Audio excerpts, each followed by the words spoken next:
Hi ချစ်တို့ရေစိတ်ရင်နူးနဲ့ကလဘဲလေးနဲ့မဆလာနံလေးမွမွေးလေးနဲ့ချက်မယ်ပြီးတော့ချက်ပါတီလေးလုပ်မယ်ချက်ပါတီလုပ်ဖို့ဂျုံနေတာအစားဝမ်ကဒီဗီဒီယိုမှာအကုန်လုံးပြောပြမယ်နော်ဟင်းချက်တာရောချက်ပါတီနေတာရောနှစ်မျိုးလုံးတင်မယ်နည်းနည်းလေးတော့ဗီဒီယိုကရှည်မယ်အဆုံးထိတော့ကြည့်ပေးသွားနော်အရင်ဦးဆုံးကလဘဲလေးကိုရေစိမ်ထားလိုက်မယ်စိတ်ရင်နူးကိုစားစနွင်းရှာလကာရေလေးထည့်ပြီးတော့အနံ့လေးပြောင်းအောင်လို့နယ်ပြီးတော့ဆေးပါမယ်အဲ့ဒါဆိုရင်လုံးဝအနံ့မထွက်တော့ဘူးနော်ဆေးနီးမျိုးစုံရှိပါတယ်ဝမ်ဆေးတဲ့ပုံစံလေးတိုင်းဆေးပြတာပါစိတ်ရင်နူးလေးတွေကိုရေဆေးပြီးတော့စစ်ထားလိုက်မယ်ကလဘဲလေးကိုနူးလွယ်အောင်လို့ဝမ်ကပေါင်းတဲ့အိုးလေးနဲ့ကလဘဲလေးထည့်ရေထည့်စနွင်းထည့်ပြီးတော့9မိနစ်10မိနစ်လောက်ကလဘဲလေးအီအောင်လို့အရင်တည်ထားလိုက်မယ်နော်ပြီးပြီဆိုရင်ရေစစ်ထားတဲ့စိတ်ရင်နူးလေးတွေကိုကြက်သားမုံနဲ့စားနဲ့ရတာလေးဝင်အောင်လို့အနေထားလိုက်ပါမယ်ပြီးရင်စီတဲ့အိုးလေးတည်မယ်ဂျင်းကြက်သွန်ဖြူကြက်သွန်နီးစနွင်းအယောင်တင်ပေါင်းပြီးတော့ထောင်ထားတာလေးကိုအရင်ဦးဆုံးစီတက်ပါမယ်တေချပိုးကောင်းနဲ့ကလဝေးရွက်လေးပါထည့်ပြီးတော့စီတက်ပါမယ်ပြီးပြီဆိုမှစီတက်တာလေးကမှွေးလာပြီဆိုကြမှာစိတ်ရင်နူးလေးတွေထည့်လိုက်ပါမယ်အသားအထွက်တဲ့အရေလေးကိုကုံအောင်အရင်6နေအောင်လို့လုံးမမယ်ပြီးပြီဆိုရင်တော့ရေလေးထည့်ပါမယ်ရေထည့်ပြီးပြီဆိုရင်ဝမ်ကခိုင်းအိုးလေးနဲ့ပြောင်းပြီးတော့တည်လိုက်တော့မယ်နော်အရသာအနေနဲ့ကတော့စက်သားမုံနဲ့စားလေးထည့်လိုက်ပါမယ်ရေထည့်ပြီးတော့အဖုံးလေးဖုံးပြီးတည်ထားလိုက်တော့မယ်အသားလေးအီအောင်တည်ထားတဲ့ချိန်ကိုဂျုံနေမယ်နော်ဒါကတော့ဝမ်ကဒုံမြန်ဂျုံမုံသုံးထားပါတယ်ဒုံမြန်ဂျုံမုံတပိတ်တာဝဲလာပါတယ်အစိတ်သားကိုတော့ခြံထားလိုက်မယ်ဒါ85ချက်သားကိုနေမယ်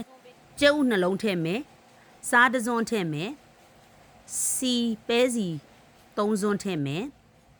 အဲ့ဒါလေးကိုနှံ့အောင်လို့လက်ကလေးနဲ့အရင်ဦးဆုံးနှံ့အောင်မှွေလိုက်ပါမယ်ပြီးပြီဆိုကြမှာနိုးစီဘူးနဲ့ရေကိုဖြည်းဖြည်းချင်းထည့်ပါမယ်နိုးစီဘူးနဲ့ရေကို2ခွက်သုံးပါမယ်အရင်ဦးဆုံးတော့တစ်ခွက်ကိုထည့်ပြီးတော့ဖြည်းဖြည်းချင်းနယ်ပါမယ်နယ်လိုက်ထဲလိုက်နယ်လိုက်ထဲလိုက်နဲ့2ခွက်ဆိုရင်အနေတော်ပဲเนาะ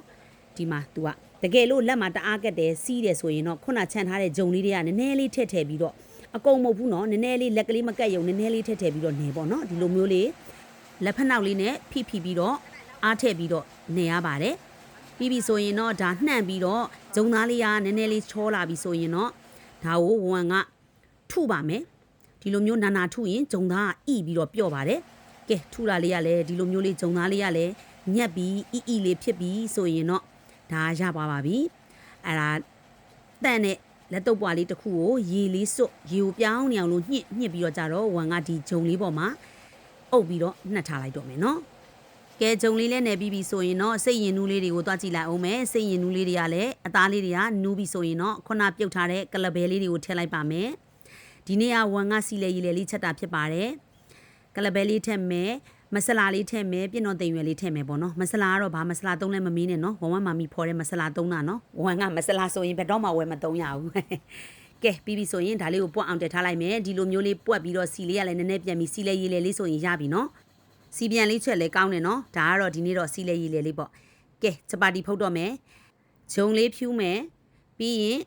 အနေတော့အလုံးလေးယူပြီးတော့ဂျုံလေးနဲ့ဟိုဘက်ဒီဘက်ဒီလိုမျိုးလေးကတ်လိုက်ပါမယ်ကတ်ပြီးရင်ဒလိန်တုံးလေးနဲ့ဒီလိုလေးလှိမ့်လိုက်ပါမယ်ဒလိန်တုံးလေးမရှိဘူးဆိုရင်ဝမ်တို့ငယ်ငယ်တုန်းကတော့ပလင်းနဲ့လှိမ့်တာပေါ့နော်ဒီလိုမျိုး4000လေးကိုတန်းပြီးဖုတ်လို့လည်းရပါတယ်ဒါပေမဲ့ဝမ်တို့ရဲ့အဖိုးဖွားတွေကဘယ်လိုတင်ထားလဲဆိုတော့အဲ့လို4000လေးရပြီဆိုရင်အလဲမှာထောပတ်ကလေးထည့်တယ်ထည့်ပြီးတော့ဒီလို4000လေးတွေခောက်ပြီးတော့ဂျုံလေးတွေကိုအကုန်လုံးအဲ့လိုမျိုး4000လေးတွေအကုန်ခောက်ထားတာကိုစားမဲ့အချိန်ကြမှာဒီလို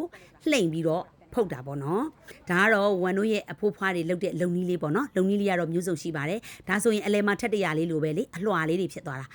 အချိန်မရှိရင်တော့ဝမ်တို့က4000လေးခောက်မနေဘူးဒီတိုင်းလေးပဲဖုတ်လိုက်တာပေါ့နော်ကဲအိုးလေးပူပြီးဆိုရင်တော့ဟိုဘက်ဒီဘက်လေးကိုအရင်ဦးဆုံး6အောင်လို့ဂျုံလေးတွေကိုအရင်ဖုတ်လိုက်မယ်ပြီးပြီဆိုမှထောပတ်ကလေးကိုနည်းနည်းလေးတုပ်မယ်ပေါ့နော်ဟိုဘက်ဒီဘက်ထောပတ်လေးတုပ်ပြီးပြီဆိုရင်ဒါဆိုရင်ဟိုဘက်လှည့်လိုက်ဒီဘက်လှည့်လိုက်နဲ့ချက်ပါတီလေးဖုတ်တာလေးရလဲအနံလေးမှွေးပြီးတော့ရပြီဆိုရင်တော့ကဲစိတ်ရင်နူးနဲ့ကလဘဲနဲ့ချက်ထားတာလေးရယ်ချက်ပါတီလေးရယ်ကဲစားလို့ရပါပြီရှင်ချစ်တို့ရေပိုက်စားသွားကြပြီလားအသေးလေးပေးဝမင်းနဲ့နော်ချစ်တယ်နော်